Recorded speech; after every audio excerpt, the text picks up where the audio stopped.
I welcome up the first affirming speaker to open today's debate.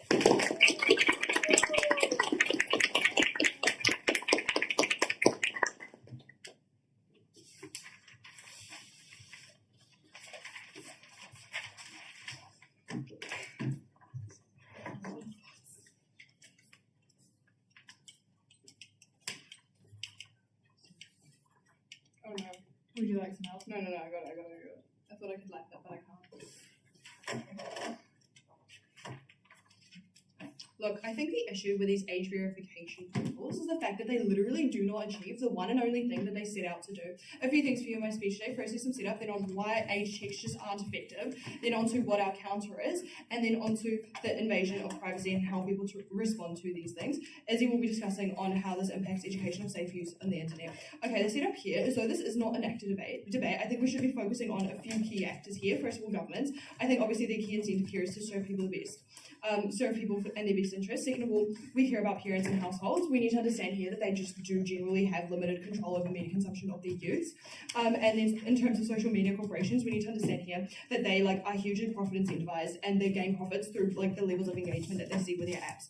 Okay, now onto why age checks aren't effective. The context here is the same as my setup. Okay, first of all is the fact that they're just incredibly easy to cheat, right? A few examples they were given to us in the info slide was the fact that you could use your parents' credit card. Literally, you can go ask your mum if she feels comfortable with you being on social media, regardless of what the legislation is. She can just give you the credit card for you to pass that age check. Second of all, you can do makeup, and the AI scanner will just think you are older than what you say to be. So the impact here is obviously it's just really easy to outsmart. I think this is hugely likely to happen to things like tweens and teens.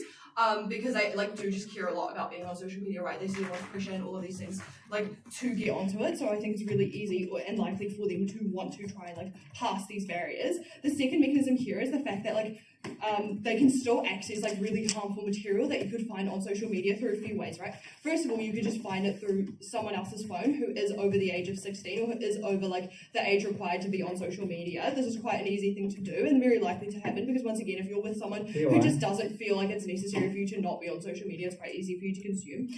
But then second of all, you might just find an alternative way to the internet to access this. I think the third mechanism here is social media having a huge profit incentive. They don't necessarily have a huge incentive to have particularly strong or effective mechanisms to keep people off of social media. What I mean here is when they do have incredibly strong 100% foolproof methods to keep young people off of social media, they just will lose out on a huge number of their consumers, which means they lose out on a huge number of their profit. So I think this immediately counteracts what their incentives are. The overall impact of people being able to gain access to social media so easily is the fact that the benefits that Ned can claim are just non-existent, right? Because young people can still end up accessing social media, which means all the material on why social media might be harmful on their side still exists and it's still impacting on these young people. But it's also happening to a further extent because there's just overall less incentive to protect them because society just views it as less of a need to be protecting them because they shouldn't be there in the first place. I'll take POI before getting on the question. Yeah, if social media companies are so profit incentivized, is the government threatening to fine them millions of dollars? I'll be getting into that. That's great. Okay, so now in terms of content restriction legislation, the context here is the fact that we've literally proven the risk of young people still eating up on social media. Therefore, the government has the more incentive to just protect these people once they end up on social media, and this is more important than preventing them from being there in the first place because they likely will be there anyways, right? The first mechanism on why that is likely for them to have content restricting legislation is the fact that governments have a duty to protect all consumers and all people within a country, right? They do not just have a duty to protect under 16-year-olds, they have a duty to every single one of their citizens. And so what this means is they should be putting in, and they have the capacity, they have the incentive to implement this legislation to say, hey, when someone reports a video 3 or 4 times, we need to have administrative people, we need to have systems in place to go analyze this content and to say whether or not this is appropriate to be on our platform. The government can also set up what these guidelines should look like. What is appropriate to be on social media, what is not. we think that this is really important, and this is much better because it doesn't just impact on 16 younger people. This impacts on every single person on social media. More importantly, it is preventing really harmful content from entering people's media feeds. I think this is really, really bad, and this is a huge harm that they still have to face on our side. Note that this is a mutually exclusive law that we can propose here, because if the government has this legislation that is forcing companies to keep under 16-year-olds off of their platforms, they will not find it necessary to implement this legislation alongside it, because one, it makes them seem bureaucratic. Two, it makes general citizens just think, what the hell is this dude even doing? What is their goal here? But then second of all, if you buy that legislation in the first place was effective, there is no need for this legislation in the second place. In terms of capacity here, we think that social media companies do have the capacity to implement this, because we've literally seen people like Donald Trump, a hugely influential figure, being banned off of social media for the content that he was spreading. So therefore, it is very obvious that social media companies are able to remove dangerous videos, and they are also able to exclude people who are spreading really harmful misinformation from their platforms. But then second of all, I think what's also important here is they can put pressure onto these companies by doing things like the fines as suggested by their side. I think this immediately is putting pressure on them, because they're not saying, hey, exclude a huge number of people who engage with your platform, therefore you miss out on a huge profit. We're saying if you don't make it safer for people to be on your platform in the first place, you will miss out on these millions of dollars that you care about, right? But then second of all, you can obviously just take them to court or eventually just exclude them in its entirety from the country. This is, again, a huge profit pressure to be placing on these companies, and once again, they care a lot about their money. And so, they keep it through, being able to continue engagement with their apps. What are the impacts of this? First of all, we are providing safety and security for every single social media user in a country. We are not just providing it for people under a certain age, but then second of all, even when these young people do gain access to social media, even when you do not want them to, the content that they are seeing is just going to be better. Note that we are not saying that all all age restriction capacity needs to leave these apps, because we do see things like YouTube Kids existing before these laws came into play. What this means is these companies do care to an extent what these young people are engaging with, so we think we can still claim a certain level of benefit of there being immediate kid-friendly alternatives in our world. What we are saying is we've got better and stronger legislation that is more capable of protecting a vast number of people, which is huge in terms of scale.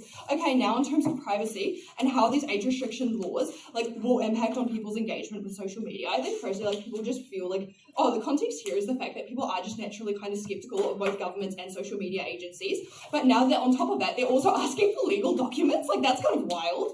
So what people's first mechanism here is the fact that people just immediately feel really violated. First of all, you're now going, the social media company, as well as my government, do not trust me to be responsible and to act safely. I think this is just really, really bad on a personal level. But then second of all, they just feel generally this entire privacy is being violated to a huge extent when you're having to send in photos of your face to Meta to go and analyze. I think this is just really, really bad, because these people are naturally already so skeptical. Now they're going, okay, well, not only is Meta taking this information, but the government probably also wants it, because they're the ones who implemented this legislation in the first place.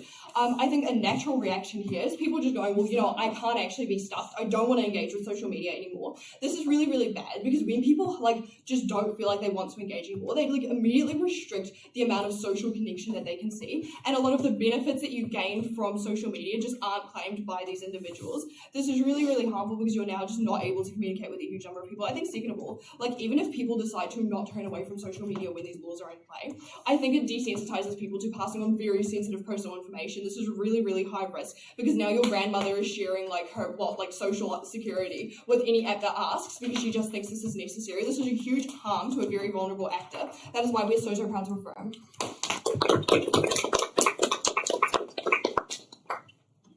I thank the speaker for their speech, and I welcome up the first guest speaker to open this debate.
In order to get a video or account removed, it must first be seen and engaged with enough to be reported by hundreds of people. The harm of it existing is already done. A few things to do in this speech. Firstly, on training, then on how we uniquely stop use, and then on how underage social media use is extremely harmful for youth. But firstly, then on training. My rebuttal will be integrated.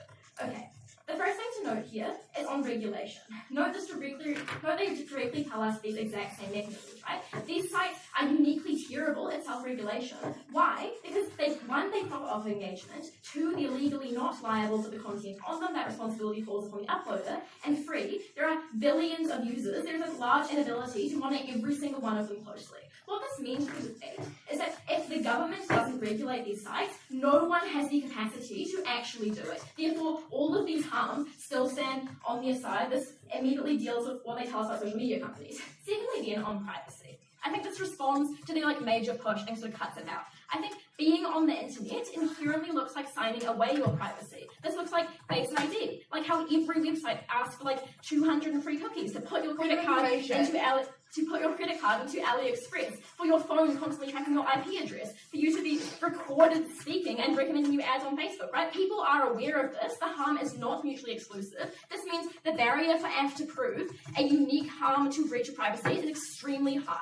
Then on verification policy, this also deals with some of the stuff they've said, right? I think that governments have an interest to make this as strong as possible. Why? Firstly, because they have campaign promises. If they don't fulfill them, they look weak. And secondly, because the government has an incentive of care to their people. What this means is likely to be very difficult to bypass. This applies everywhere and not in official bans, right? Because social media is inherently age restricted. This looks like Snapchat being 13 plus or TikTok being 16 plus. This uniquely means if you can't verify that you're above 16, you can't use these platforms. This impacts everyone across the entire globe. Firstly, then, on stopping use.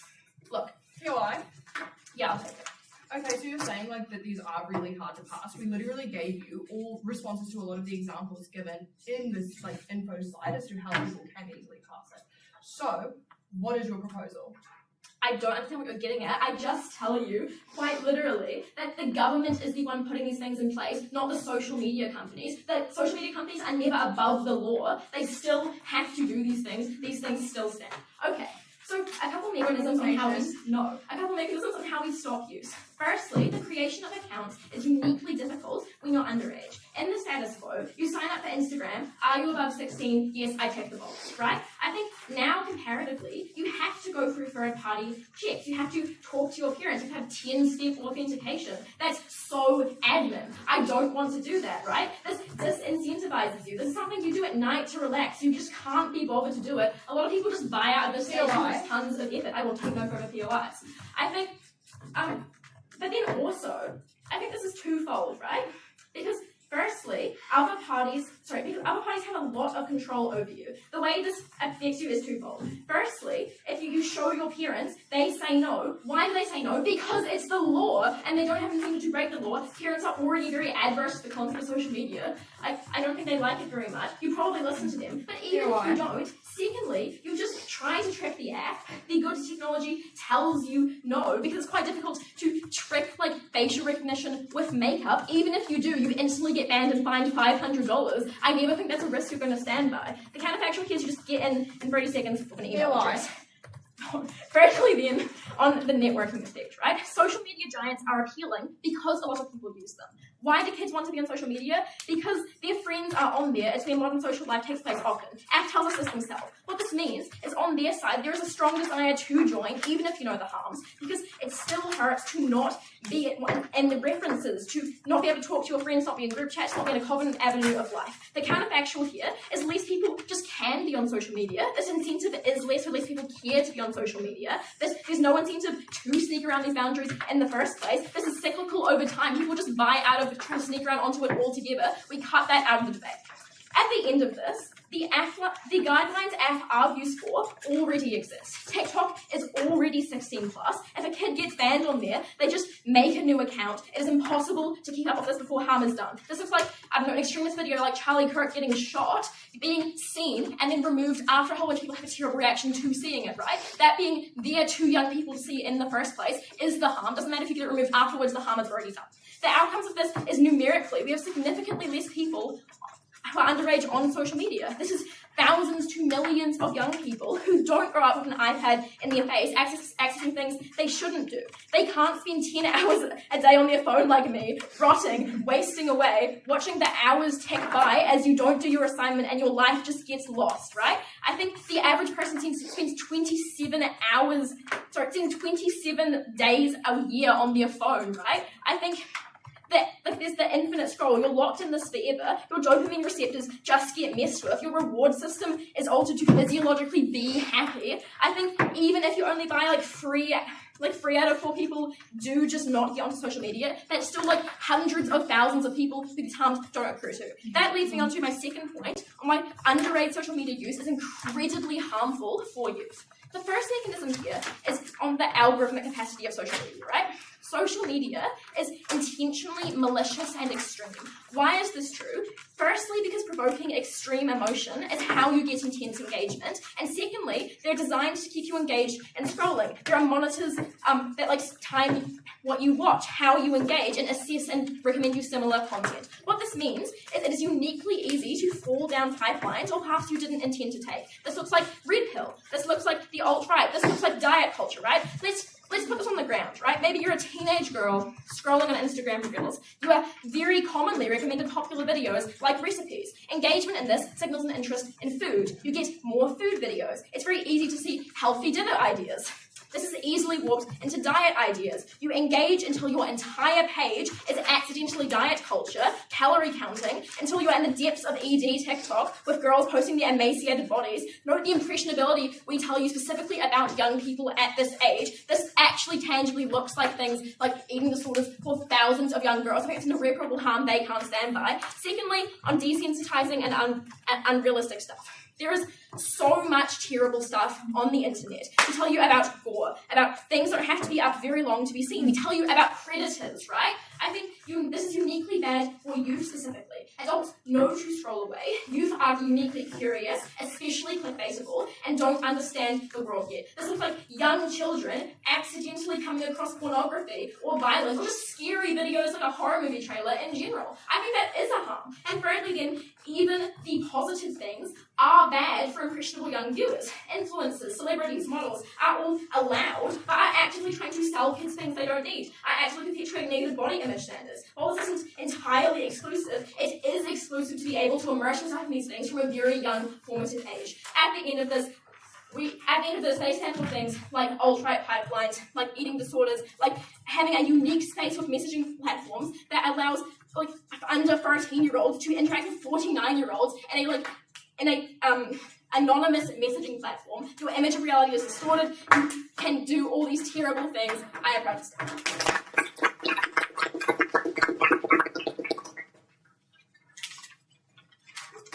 I thank the speaker for the speech, and I welcome up the second incoming speaker to continue their case.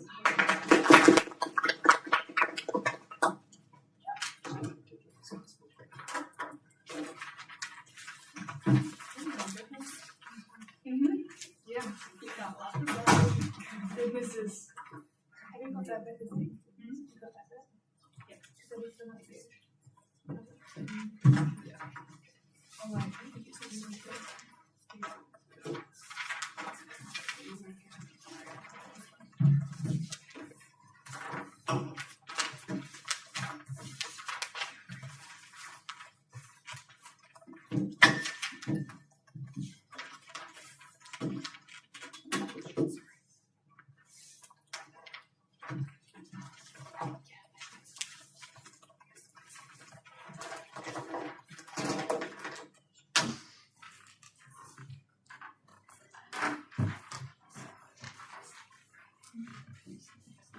I'll begin my speech in 3, 2, 1.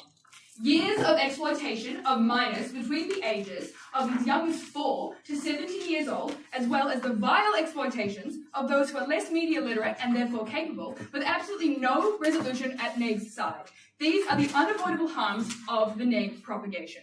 So 3 things for you in this speech. First of all, I will enforce the issues I find under their setup, then their first point, which focuses primarily on, I believe, stopping use in general. And then I'll be moving on to their second point, which focuses more on why this is so impactful for formative ages, right?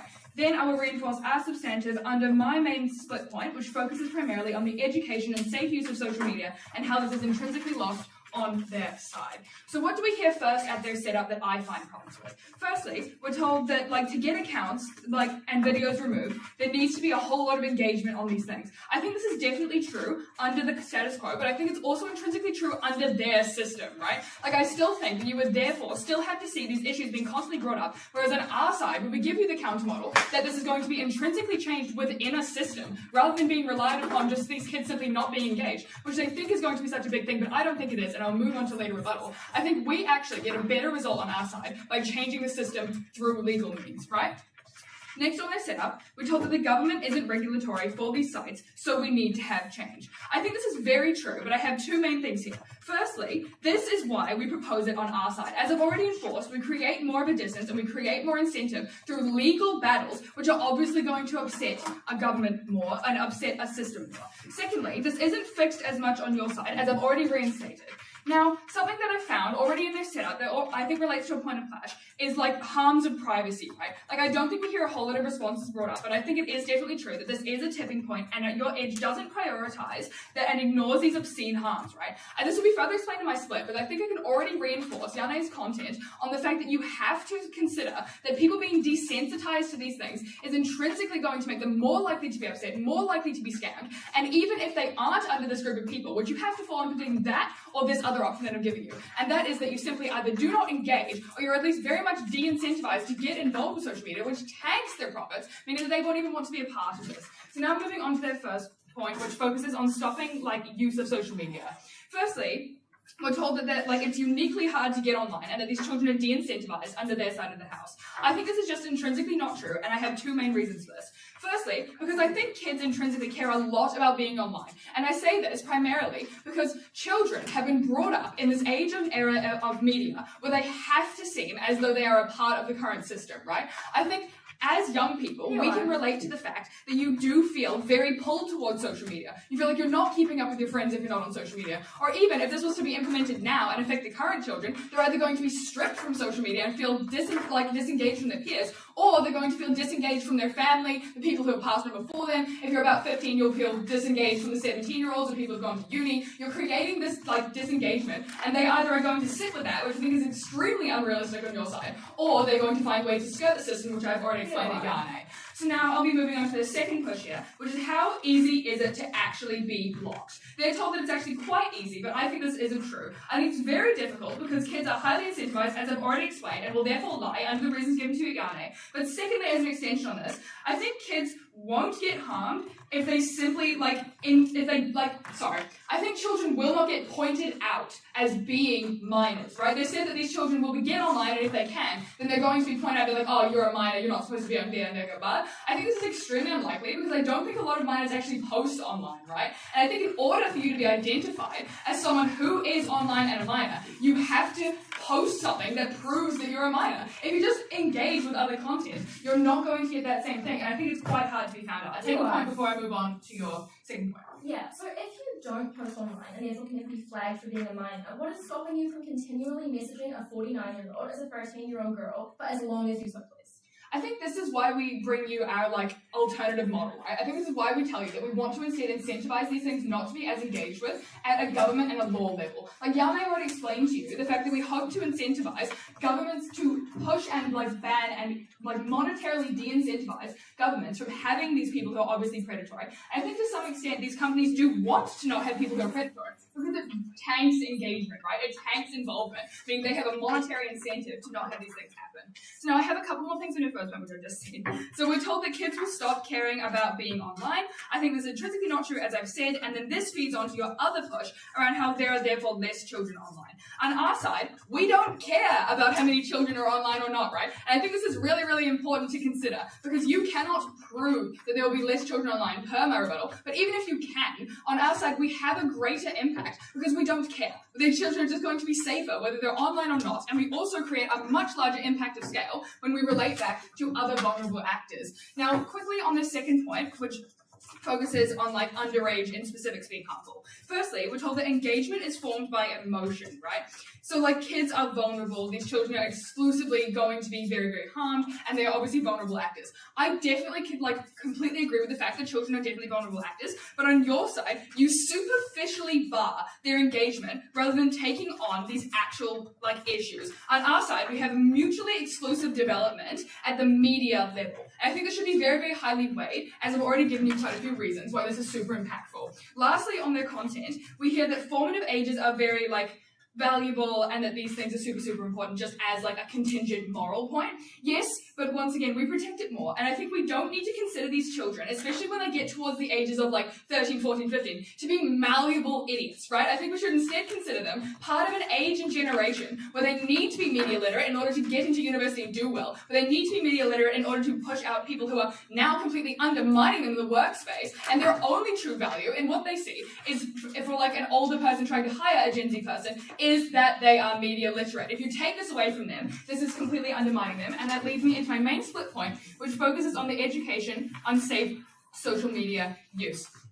So what's the context here? Children need to be educated on online safety. This is imperative on either side of the house, right? I think definitely, as you turn 17, you are not necessarily more understanding of literacy than a 16-year-old. You're not necessarily much more mature than a 16-year-old, right? And I think that there therefore needs to be education. But on their side, they lessen the likelihood that there is going to be education. So here's a few reasons why there's going to be less education. Firstly, since less children are intrinsically trusted to be online, things like cops coming into school, things like parents taking the liberty to focus on their child's media literacy and focus on what they're actually consuming are going to be hugely minimized because they just expect their child can't get on there, which we've already proved to you isn't true. Another bit on setup is that once again, online safety is imperative as they grow into adults because there are things like predators, and for working, you need to understand and have media literacy for university, as I've already flagged. And also, I'd like to point out that their side only ends at 16, which means they're still minors and need that literacy and should still be protected, but they simply aren't under their side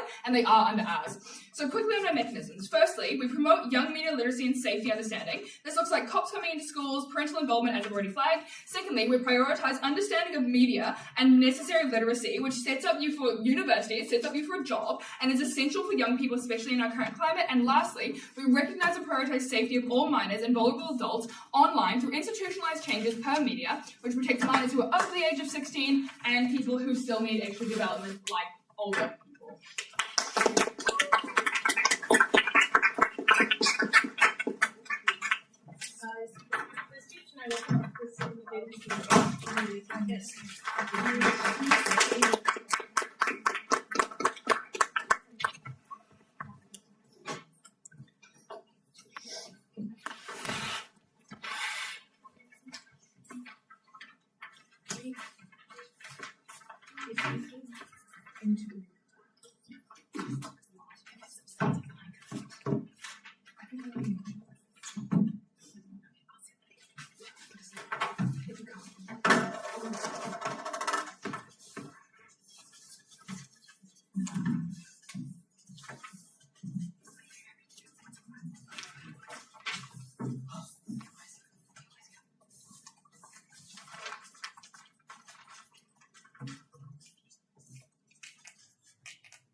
Look, when we got into the prep room, it took us about 5 minutes to fill an A4 sheet of paper with all the harmful outcomes that being on social media does to you. Couple things to do in my speech. Firstly on framing and privacy, then on other solutions effective, then on the harms of media. But unlike what App wants to tell you, social media sucks. Okay, firstly then on framing. I think they give you a huge pressure on the counterfactual that I just don't think is quite right. I think firstly, this is my substantive here. Firstly, I think there's still regulation on our side, right? Because everyone over 16 is still on the internet. The government still has an incentive to protect them. I think on our side, it opens pathway for further regulations because you've opened the floodgates for that. But I think secondly here, is it actually effective? We tell you, Emily, that just the span of these social media is huge, right? There's millions and billions of accounts there's millions, like in billions of videos, right? I think what this means is it's a drop in the bucket, right? And I think crucially here, their harms are already done, right? There's retroactive, you report the video after you've seen it, after you've internalized these harms. I think that's hugely harmful, and I said you just cut it off, you never actually see it. I think secondly here, these videos that are likely to get banned, these accounts that are likely to get reported on their side, are super profitable because extreme emotions get the most engagement, right? Note the status quo, they're very bad at like banning extremist views, very bad at banning extremist videos. But I think thirdly here, we tell you that they're just not structurally liable, right? Social media, like through free speech, they're not responsible for the content that gets put on their platform. I think it's just very hard to hold them into account there. I think lastly and crucially here, even if you find nothing I've just said, it just doesn't solve the structural issues that social media does have, right? We tell you about the algorithm sending you down pipelines, right? We tell you about infinite scroll always existing, even if all the videos have somehow been blocked on their side and it's all just sunshine and roses on your TikTok, you just still spend 3 hours a day getting sucked down it. That's still a harm. I think on this, you have to believe that if they're cutting the most vulnerable people from just like accessing this at the source, this is intuitively way more effective. I think we get the benefits there. Secondly, then, on their push on privacy, I just think here that it's not exclusive, right? Every time you visit a site, it's like, accept the cookies so us and our 203 partners can track you, right? I think secondly, every time you open apps, every time you open sites, you've got like 50-page T's and C's that you never read that just allow them to take all your data anyway. I think thirdly, you give out details all the time. You put your card details onto AliExpress, onto Temu. I think that's a harm there. But I think lastly, there's just trackers and cookies exist all over the internet. Your phone always knows your IP address. If you search up something on your computer, you're suddenly getting ads for it on your phone, right? I think your info is always being sold to third parties to give you better ads. This means privacy is always and already being violated. I just don't think you care about it in the debate because people feel bad or already desensitized. But I think we flip their desensitization material when people are on social media, when they are pushed to like share information of themselves. Yeah, I think that's a huge harm. I think when they tell you that it's bad because people don't engage in social media, we just flip that. We claim that it's a benefit. I'll get into that later. Okay then, is this policy effective? We tell you firstly a bit of characterization. We tell you at Emily that the government looks weak if it's not successful, right? If this is their campaign promise, and then they just like can't fulfill it, and then they just look pretty weak, people don't want them as a government, right? They want it to be quite strong. I think secondly here, we tell you about companies, right? They risk actual action if they aren't like implementing this policy, right? This looks like getting banned in that country, getting huge fines, getting drew through court cases, and getting a bad reputation. Like their own council relies on these fix. I think you have to buy that they're pretty strong as incentives. Then on the process of applying, they firstly tell you that it's easy to trick. A couple responses there. Firstly, I think it's just effort, right? That's so adamant, as Emily tells you. Maybe just keep putting it off because it's like a 10-step verification process and you have to like grab your phone and someone else's phone to do it. Maybe just like keep putting it off. And our worst case, you just have an extra 3 months not on Instagram because the sign-up process is so boring, right? I think secondly here, we had these huge control mechanisms of parents, right? Unlike what they want to tell you, parents actually just do have a large degree of influence over their kids, right? Firstly, because they have to, in some cases, actually just verify their kid's account. But I think secondly here, because they have a huge amount of influence, especially on young kids, right? If your parents have conversations with you about social media being bad, you're likely to listen to them. They explicitly tell you, no, you cannot get social media, that is bad. You're very unlikely to directly disobey them. But I think lastly, even if you are the most delinquent kid in the world, your parents still probably are able to look at your phone to have screen time reports. I think they catch you doing it anyways. I think lastly here, they're likely to be way more negative towards social media on our side because we have this precedence, right? Your age is being checked. You either you live in Australia and it's just illegal to leave your kid on, or there's just a precedence that's bad that you probably should do it. I think this means parents are likely to say no, and if they do say yes, they're much more careful about monitoring their kids' screen time,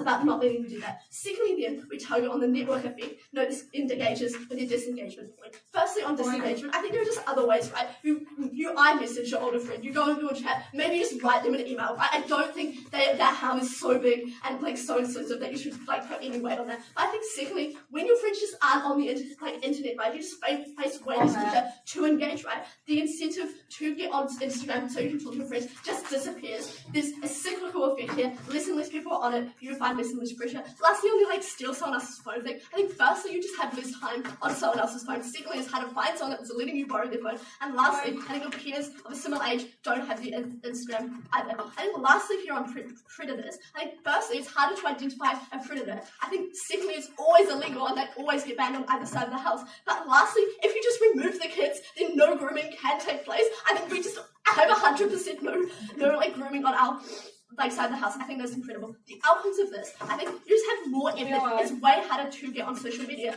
And if you do, you spend way less time on it. We tell you about the infinite scroll. We tell you about the addictivity. This is especially harmful when you are such a young, like, developing brain. Maybe this ruins your short-term memory, right? I think on their side, they have 100% on kids on social media. Even if we just get half of them off it, that's a huge, huge benefit, right? Maybe we get a smoke-free generation, but it's for social media. And when they become 17, they just don't feel the need to go on it. I think even if you buy like 10% of kids do that, that's just incredible because they never have to deal with the harms. I'll take the POI. Okay, so how does your side actively protect children who do get online compared to our counter? Look, I already told you the government probably has mechanisms to deal with that because they still want to like get rid of it. I think if you spew hate speech online, that's still illegal. Lastly, then, on the harms of media and the educational material, I think they told you at the top of this that 13 to 14-year-olds aren't dumb and should be treated as adults. I actually think they're not dumb, but their brain is certainly like in pre-pubescent stage, right? They can't actually deal with the content. They don't know what's real. I think when you allow them on social media, that like reality actually shifts. They can't deal with seeing like violent videos online. That shifts the understanding of reality. That's a huge harm. I think children for hundreds of years have grown up without technology, with better attention spans and media literacy. Real illiteracy comes from 10 hours of screen time where you just swallow like AI misinformation. I think that's a harm. I think on their media literacy, I think if you don't get online like TikTok references, you just survive, right? I don't think it matters that much. Media literacy does not come from TikTok. If anything, it's worse because now you don't understand reality because you get AI misinformation thrown at you every second. I think secondly, they tell you about people caring less about children. I think on our side, we actually flip this, right? Because parents have to know about the kids' media use, right? Maybe because they have to certify it, but I think on our side also, maybe just talk to the kid more unprompted about the harms of these technologies because now, like, the government has said it's bad, the government has maybe outright banned it, or maybe now it's just like, you know, that bar that you have to be 16 to do it, right? Maybe they just talk to the kid more about the harms, they check that they're not on it. I think on our side, you do get media literacy, you do get less people. That's so beneficial, right? Because there is no comparative pathway for how deeply kids can negatively alter the rest of their lives through social media, right? This looks like falling down an outright pipeline. This looks like tanking your self-esteem. This looks like causing lifelong trauma, right? You fall down eating Twitter, you have an eating disorder, or maybe food is just gross to you and every time you're sick, you want to throw it all up. You obsess meals, you skip meals, you obsess in the mirror. This is the metric on which the debate is run. I'm so proud to stand.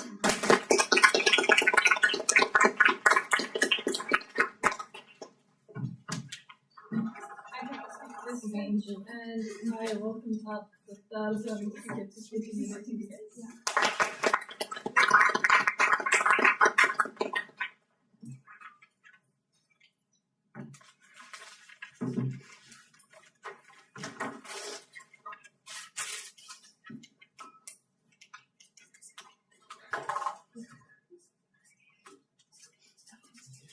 Yeah.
Look, I find it highly unlikely that in any world you are going to fine an 8-year-old kid $500 for trying to get onto Instagram. 4 things in this debate. Firstly, just around an incentive versus capability. Secondly, around the effectivity of this ban versus our regulation. Thirdly, on the harms of social media. And fourthly, around privacy. Alright, so what do we hear as like a very big consistent push from NED? We hear that because the government has incentives such as campaign promises, that they have like a really big incentive to make sure that this ban is effective, right? I think what's first important to point out is that incentive does not equal capability, right? The government can have all the incentive in the world to do something, that does not mean that it can actually be seen through, right? This means that the unique responsibility is lying on these social media companies to actually carry out this ban and this regulation on either side of the house, right? So now I'd like to do some tipping point analysis on why this is more effective on our side of the house, right? We tell you that the social media company has been proposed that if they do not do things such as impose like more strict laws around banning and regulation of actual content, then they are going to get fined or they are going to get banned, right? This is a very big incentive for these companies because this means that they literally lose the entire thing that they get their profit from, right? If you lose a third of your viewership because like America bans all social media companies from existing within that country, that is a very big incentive. This is why these companies are like more likely to actually want to like follow through with our regulation, right? So now let's actually look at how this regulation is actually effective. We hear like consistently that it is just like quite difficult to create a new account when you're underage, when you've got stuff like third-party checks and like 3-step authentication, right? I think we've given you like pretty consistent reasons down the line that have had like pretty little rebuttal. But I'd just like to add that when we have stuff like AI, which is constantly developing, we can use this sort of stuff to like change your face into like potentially trick these things into like thinking that you are actually like older than you are. But I would also just like to touch on parents because I think that's quite important in this debate. I think that there are like 3 main types of parents, right? Firstly, there are just your good parents, and on either side of the house, this is pretty symmetrical. These parents are not going to let their child spend like 10 hours a day on social media, bed rotting, and like watching very horrible stuff, all right? So what is the second kind of parents? These are bad parents who like genuinely probably just like hate their kids or are bad people. These are the kinds of parents who will let their kids take their credit card to like create a new account because they just like genuinely don't care, right? But I do think this is a very small proportion of parents. So the thirdly, maybe more realistic kinds of bad parents are the parents who don't actually have the time or effort to properly parent their children. This means that this looks like parents who will like just maybe not notice if their kid takes their credit card or doesn't notice, like just sticks their phone in front of their kid for like 10 hours a day and lets them just access social media freely, right? We hear also that people are eventually going to like buy out of social media, but to be honest, it's not exactly clear why this is to me, right? And I think I'm taking Nick at the best argument. I think this is because we're going to assume that like everyone else is no longer on social media, so you no longer have an incentive to it, right?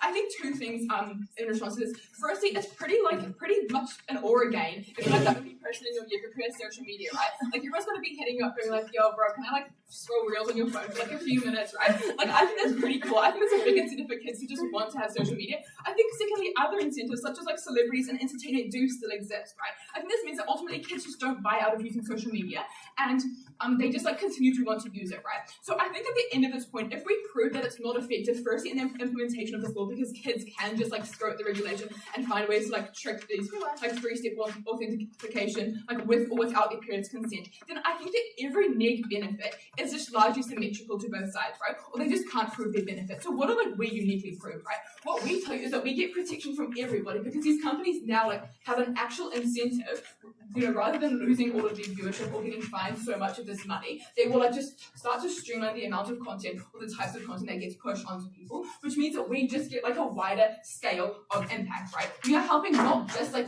under 16-year-olds, but the 16 and 17-year-olds who are still as equally vulnerable. We are helping everybody and we are creating a lot of change, right? So now on the harms of social media. Look, we hear about like harm already being done if like a kid sees a horrible video, and even if it is taken down, then it's still like done a lot of harm. I think firstly, it's quite fair to say that a law could like change the social media regulation about banning an account to like maybe reduce the amount of times it needs to be reported before it's banned. And like again, just bringing back the incentive of these social media companies because they would rather like lose some accounts than like a third of all their viewerships. I think secondly that even if these like really horrible accounts are eventually banned, that's still like some scale of good that we can claim, right? Because if if an account has been posting really harmful videos and they are banned and they are no longer able to do so, that is like a very concrete thing that we can claim if we do say that governments are going to be enforcing stricter laws around content, right? And I think furthermore, this is like just less likely to happen if these kids are still on social media because I think this is an issue. And so let's like touch on addiction really quickly. on like ED culture and like really harmful videos, right? I think firstly these harms still exist if you like are able to believe that there are some kids still on social media and they are able to spread the rules. But what we tell you is that these harms are actually multiplied to a really large magnitude when you have these rules. Why? Because firstly, regulation around what kinds of videos are appropriate for social media changes. Because if you're assuming that there are no kids on social media, then there's just no reason for you to actually enforce these really strict rules around what is allowed. But I think secondly, because you're not going to go to an adult if it is illegal for you to be on social media. If you're a child who has been groomed by a pedophile, if you're a child who's like really addicted to Instagram Reels and can't stop looking at like dumb pork memes, then you are not going to go to your trusted adult and tell them if they're going to come to you and be like, you are breaking the law, you did something bad, because you are now like really scared that you're going to get in trouble. I think this is like a really, really big harm because it means that the most vulnerable people, not just children, but children who are in uniquely vulnerable positions because of social media, are not able to access the same help that they could be under outside of their house if they are still allowed on social media. This is a big harm in this debate, and you must believe that these kids are so negatively affected by this that they're just like completely spiral. This like ruins their life, it ruins all their relationships, and it's very, very, very harmful, right? I think this kind of contains with most of their information about just social media's harm. And I think that if you buy that, you've got to buy that their side just has really hard disadvantages that they have to be at the burden of. I'll take that for your wife. Your intro on kids not being fined $800. Why are you going to punish them if they've been groomed and they're asking for help? No, sorry, I'm saying that they're going to be punished under your side because what they're doing is they're going to an adult and saying, hey, yeah, I broke the law, and like probably going to get like a bit of backlash for that. But I think what's more likely to happen is that they just don't go to the adult in the first place because they're scared of what's going to happen, because they're scared of the repercussions, right? Alright, so lastly, I'd just like to touch on privacy because I think this has been our main push, and I think it's actually quite important. So I'll just rebut what they've said about privacy away in 4 simple responses. Firstly, even if you do sign away your rights, if you like enter a sketchy sign and agree to all of these cookies, having less privacy is not good, right? Like if you're saying, yeah, you don't get privacy here, but now you get even less, how is this a good thing, right? Like I think they just pretty much admit that this is like a bad thing on their side of the house because they don't do anything to actually say why you actually get more privacy or why you get to say like the same amount of privacy. I think secondly, it's quite unfair to compare literally giving away your credit card information or your Face ID to like putting your credit card information on like a site that you buy stuff from, right? Like that's just how buying stuff works. You do put in your credit card information when you buy stuff from Sheila Team, even though you shouldn't, because you're really bad companies. Or thirdly, I think that like what we pushed on the line is that there are people who aren't going to sign away their information because they are just like paranoid about the government, or because they're a reasonable person who doesn't want their face like floating out there and goodness knows where. I think this is uniquely harmful for these people because it means you're no longer able to buy into stuff like community group chats and like accessing important information and like the good things that social media does have, right? And then I think lastly that having like big companies and governments like having a lot of information is uniquely harmful because of like the amount of political power that they have in the world. I think ultimately this just means that if your privacy is violated, this is really bad thing on a really bad big scale, and so proud to affirm.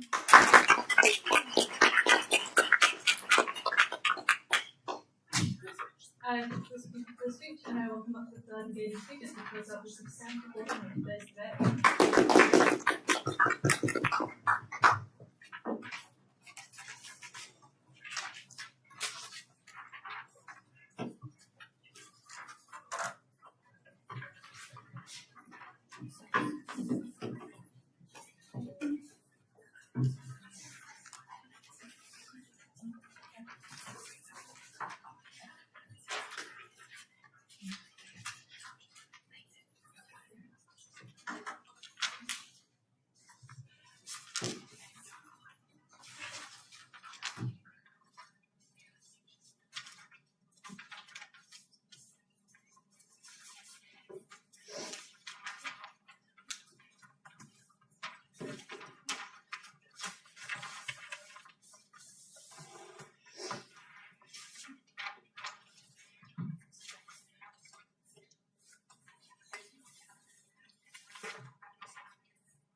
Alright, and we start in 3, 2, One.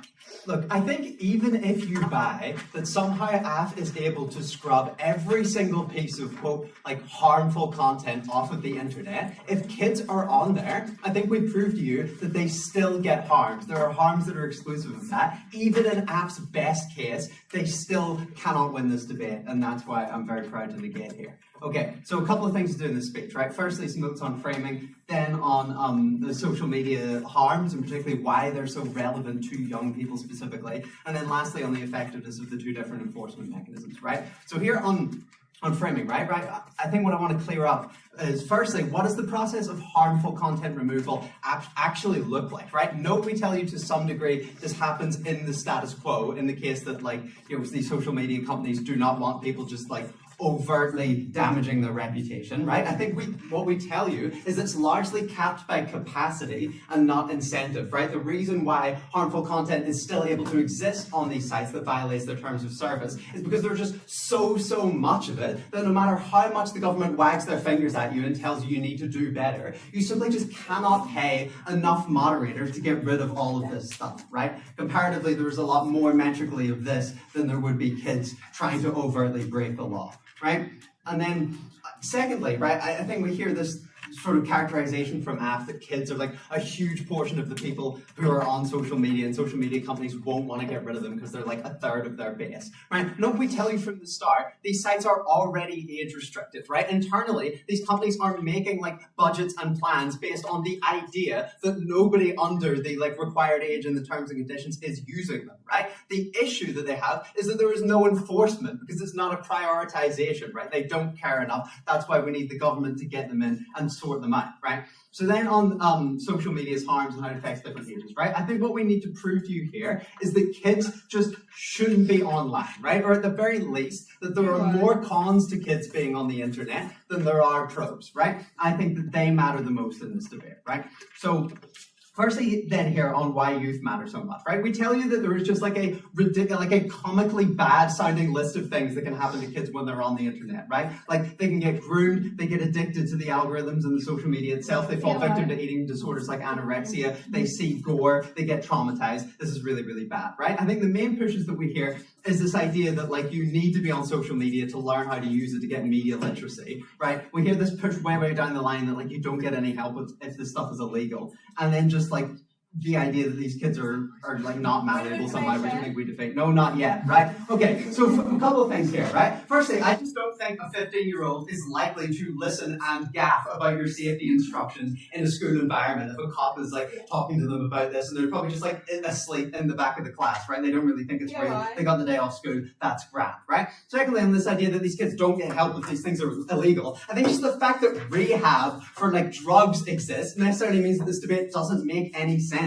Right? Like if you come to your mom and you're like, oh, I've been using social media and I've gotten really hard, she's not just gonna like slap you and throw you into the cupboard, right? There's probably gonna, assuming your mother loves you, there's probably gonna be some kind of mediation there, right? Again, I think when we tell you that this is not what media literacy is, I don't think any unis or any jobs need you to be like a Snapchat professional in order for you to get in there and get actual benefits, right? And no, this characterization that we hear that this is like a debate between like 16-year-old kids and then like 15-year-old kids, right? This is everybody we're talking about under the age of 16. This is children. This is 9-year-olds, 10-year-olds getting groomed, getting murdered, getting shown traumatizing content. There are no greater harms than this in the debate, right? This, I think, is the metric on which the debate is won, right? Why do I not necessarily care about like older people seeing harmful content? Because there's just less that can harm them. Two 50-year-old men cannot groom each other, right? There's a lot less likely for somebody to form these addictions in their brains, to form these like traumas, right? Maybe just like as like a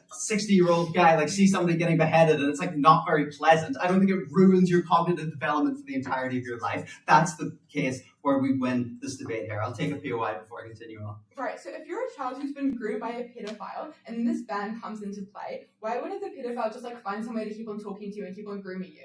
Well, how is he going to like get a carrier pigeon to go to you? Like, I don't know. If you're not on social media, I don't understand how he reaches you. Like, if he's stalking you physically, you can call the cops. You can do a lot more about that. I think that's just really good if you can't DM you on Instagram anymore, right? So they're not enforcement mechanisms, right? I think there's a few levels to this. There's a base level of who gets less bad stuff on social media. I don't think it's as simple as that. I think what you really, really want to weigh this on is time. How long on either side is harm occurring? How long can harmful content exist on the internet? How many seconds is a kid spending looking at it? How much damage is being done to their brain, right? That's the really important thing here, right? So firstly, on the idea of age restriction enforcement, right? This is obviously the crux of our case. We tell you this is really effective. Kids want to be on the internet because other kids are there. There's parental incentives to not let them cheat the system, right? And there's incentives on social media companies to keep them off when the government comes in, right? But we hear a couple of pushes against this. Essentially like sort of like social media calls out to young people like the Green Goblin mask,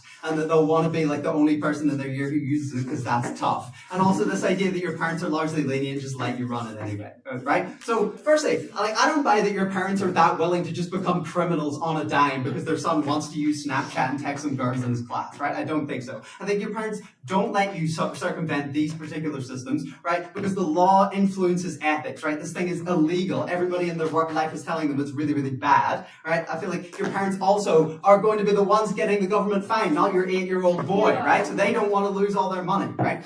And then so I also just do not buy at all that some random 17-year-old is like your Reeves plug, and he comes up to you in the playground, he's like, hey bro, you know, I got TikTok, I got YouTube Shorts. Like, nobody's doing that. Like, I am not letting some younger kid scroll on my phone. It's not, I don't have a phone anymore. Right? This doesn't happen. I think the only way these kids can get on here is they can get on here on their own phones, right? I feel like I do not buy that they're able to spend hundreds of thousands of dollars on like Hollywood level prosthetic makeup that makes them look like an old man. I don't think your average 10 or 11-year-old has this kind of capital to dispense, right? I simply think, no, we tell you at Emily to no response that if this is really, really absurdly hard to do to get on social media and like none of your friends are on it, then no. Then I think you like just have, you give up, right? It's taken me like 2 weeks. I'm a kid. I don't have the attention span for this. I'm going to go play pickleball with the lads, right? So then we're going for content removal, right? This is like the only alternative here to our like mechanism, which has so many different avenues through which it can work, right? I feel like a lot of the ways that AF tries to justify this are just like the same exact mechs that we use to justify our model, which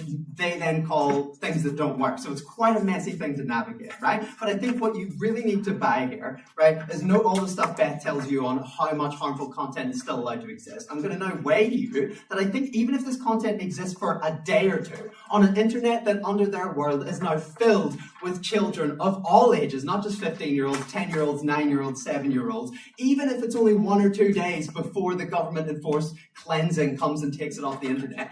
If even just 100 or just 1,000 kids see this, that is the deepest impact in the debate. These kids' lives are ruined, right? Maybe they die. Maybe they're completely traumatized, right? Maybe they develop an addiction that stops them from being able to engage with their work and get fulfillment out of life. I think if any of these things happen, the depth of the impact is so severe, you cannot stand for them on AF, and that's why I'm so proud to negate. Thank you.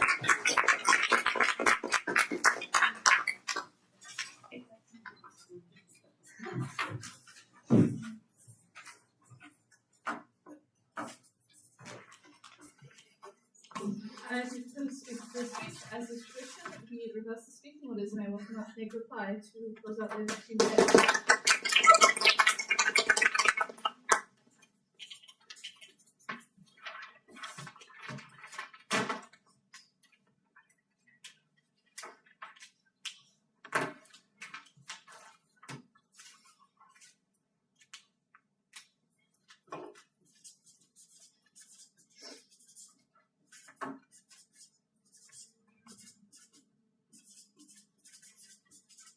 There is already a legal governmental precedent against paedophilia. It's called the law. This doesn't change the fact that paedophiles are on social media, are grooming underage girls, are irrevocably ruining their lives forever. A few things to do in this reply. Firstly, a couple things on framing what that is for debate, then on their how we still run on their best case, and then on the harms of social media. Okay, firstly, at the top of this debate, the first thing you should note here is this impacts all people under the age of 16. This isn't just the 15-year-olds they focus on. This is 6-year-olds on This is 6-year-olds, this is 10-year-olds, this is 11-year-olds in the most formative stages of their life. You have to buy that even if only a couple hundred, 12-year-olds are on social media, that is still a couple hundred 12-year-olds who see things like Charlie Kirk getting shot and have nightmares about that forever, right? Okay.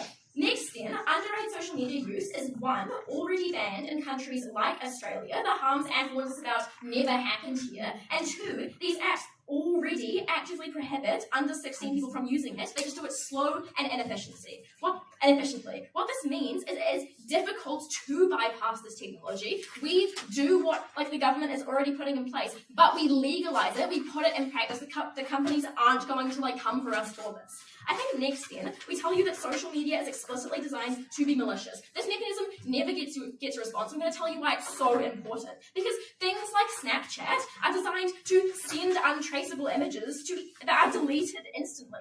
And in underage girls and 50-year-old men, what does that do?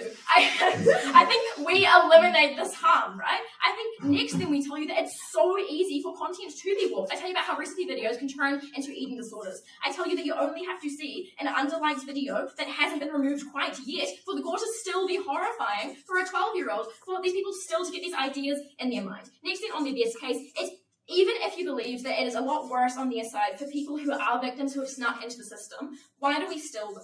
I think we still win because we cut most of the youngest of these individuals on. The most vulnerable people can never fool the thing with makeup because they're really they're 12, right? I think they can never get their parents to sign this off. But I think secondly, because victims already just don't want to come forward because it's a really difficult thing to do and there's already these mechanisms acting on them. I think then what that means is that it is just more actively harmful for thousands more of these people to be put in the exact same position because of the other instances grooming victims don't come forward. Now they have 2 million grooming victims who don't come forward. I don't see why that's a benefit. Next, how do we still win if social media is magically harmless and you believe that their legal content removal entirely works? Look, I think we tell you in the mix at first that social media, even positively, is incredibly negative for young minds. We tell you about your attention span getting ruined, about dopamine receptors, about how you can't focus and clutter, you fail on more tests, right? We tell you that things like models and celebrities, even if they're a positive thing, perpetuate body image standards unconsciously, defining your idea of popularity and how you should see yourself. Great. Then on where we really win this debate, on the depth of impact of these people. Even if a generation is 400 times more likely to be media literate and hireable on their side, why do we still win? Because you should care more about thousands of young girls being groomed on the internet since the age of 13, irreparably changing how she views herself and as disgusting and ruined. You should care more about young boys falling into red pill pipelines, growing up to hate, bully, rape, and murder women. You should care more about the thousands of people dying of eating disorders, of millions of young people spending 9 hours a day on their phone, feeling useless, lazy, actively physiologically inhibiting their ability to feel happiness, get their schoolwork done, and interact with their friends more. If you buy millions of children don't feel all of these harms, we would clearly win this debate. I am proud to stand.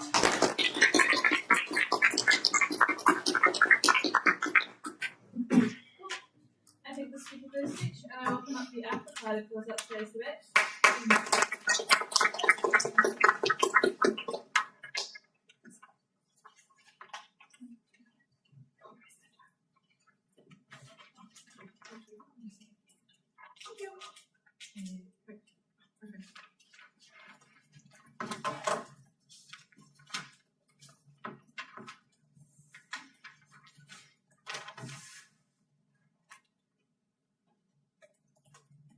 Look, to quote the other side, there is a legal precedent against pedophilia, yet people are still pedophiles. There will be a legal precedent against children using social media, yet you will still see children on social media. That is the point at which negating loses this debate. Okay, a few points of clash. First of all, on efficacy of ban versus our proposals, and then secondly on privacy, and then a little bit on social media harms. What do we tell you on the efficacy of the ban? We tell you that it literally just doesn't do what it needs to do, right? We push this down the line, saying it is really easy to cheat. We tell you that these children have huge incentives to pass these things. We're literally told that people won't be plugs. But I'm sorry, you have teenagers vaping in bathrooms. I think that's kind of funny. And we're also told that kids are scared of missing out. yet for some reason this doesn't act as an incentive for them to not want to try and get on social media. We also tell you that they've got capacity to access these things from other places. What do we actually hear from them in terms of response? Well, we hear that because this is government legislation, people will be scared of breaking the law, and this is the biggest incentive to keep young people off of the internet, right? What Lara tells you in her speech, and what Izzy also reiterates, is the fact that this simply amplifies the level of harm, because now kids are passing through barriers, and therefore they become too scared to speak up when harms actually act on them. This is really, really bad, because now they just have these support networks. We're told, no, it's okay, because parents care. Lara literally tells you in her third speech that you've got 3 types of parents. We've got good parents. Cool, don't really care. They're not an actor in this debate. But we secondly tell you you've got bad parents who probably just won't engage. And then thirdly, you've got parents who care a little bit but don't necessarily know how to do it. And we literally tell you that these are the parents who are likely to have weird responses, or also to have these weird relationships with their children where they do not feel like they're able to come to them for help because they're not 100% sure what their relationship is, right? But then secondly, we also tell you that this is more harmful on their side because the content begins to be focused more on adults, right? So if social media now is believed to just be for adults, content now has a full shift to being targeted and to just focusing on being age appropriate for that demographic. Therefore, there is much less protection overall for the youths who do make it through the cracks. What we can weigh this on is the level of vulnerability for these youths now, because 1, they have less support, and 2, they now are more likely to be exposed to more harmful, more extreme videos, because we're literally told by side negating repeatedly that adults are just less affected by really harmful social media. Therefore, it is acceptable for the social media to be more harmful under their side. That is the point at which we win this point of clash. Another thing that they tell us is because this is a legal requirement, companies have huge incentive for this to be really difficult to break. We tell you that even if this is true, we can still win on the scale of benefit that we provide for you under our counter model, and the fact that we are able to protect huge numbers of people when it is easier for social media companies to begin banning really harmful content. We just see less harmful content reaching many people, right? You're never going to totally stop all the harms of social media. That's not a benefit we've ever claimed in this debate. But what we have claimed is that we've significantly minimized this. At no point in the debate can they prove this. Therefore, what we went on is in scale. In terms of privacy, this is not responded to hugely under their side. We tell you that, first of all, this is typical age analysis for people, right, to disengage, right? These are people who aren't that sure how they feel about these sorts of things, but now that they're having to literally send in their passport or their credit card, they just don't feel like social media is worth engaging in. We tell you how this is really harmful to those uniquely vulnerable people in terms of their capacity to connect, but then they spend a third of their case working on why it's so uniquely harmful for people to have less privacy on social media. So we can just take all of their harms and amplify them and say that this is so much worse under their side because they are literally conceding privacy. So we win on the principle of privacy there. In terms of social media harms, again, we literally just say that we will mitigate a lot of these harms in terms of the really horrible content that you see. This is the point at which we win all 3 points of clash and we win today's debate. So proud to affirm.